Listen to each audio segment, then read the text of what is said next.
भूमि पर आपने ऐसी संस्था का निर्माण किया जो शिक्षा के लिए एक मतलब प्रेरणा का कार्य करती है। जब मेरा जन्म नहीं हुआ और तब आपने शिक्षा के बारे में सोचा, तो मुझे लगता है कि शिक्षा के मामले में ये जो समाज के अंदर जो प्रगति देखी गई है वो बहुत ही सराहनीय है। सबसे पहली बात तो ये सबसे अच्छी बात मुझे इस समाज की लगी। और दूसरी बात आऊँ कि जैसा कि मैं आपके पास के ही एक चामुंडेरी गांव है वहाँ का निवासी हूँ। आप पाठिया, आप माल्यार्पण कर श्रीमान मांगीलाल जी सदाजी बड़वाल आप सापा पहनाकर और पोखराज जी ज्ञानाराम जी चांदोरा आप प्रशस्ति पत्र प्रदान कर मनोज जी नामा का स्वागत और अभिनंदन करावे।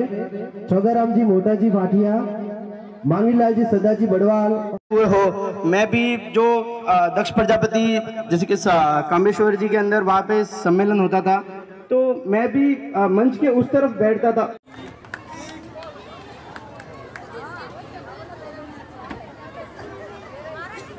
आज के इस कार्यक्रम में मुख्य अतिथि के रूप में विराजमान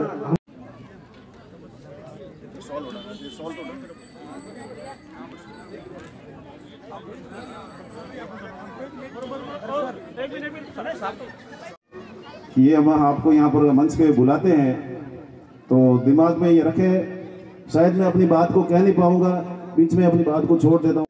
मैं मंडल अध्यक्ष मोहन जी पाड़ीवाल से निवेदन करूंगा कि सीधे आप इनको चीफ गेस्ट का जो पोस्ट है अपने सुपुत्र श्री हरीश कुमार जी मेवाड़ा, ललित कुमार सुपुत्र श्री हरीश में जो महत्व है वो आप सब लोग जैसे धीरे धीरे लोगों के समझ में आ रहा है कि बिना शिक्षा के कोई भी आदमी आगे नहीं बढ़ सकता, चाहे वो सरकारी नौकरियों में हो, चाहे राजनीतिक क्षेत्र में हो, चाहे प्राइवेट सेक्टर में हो।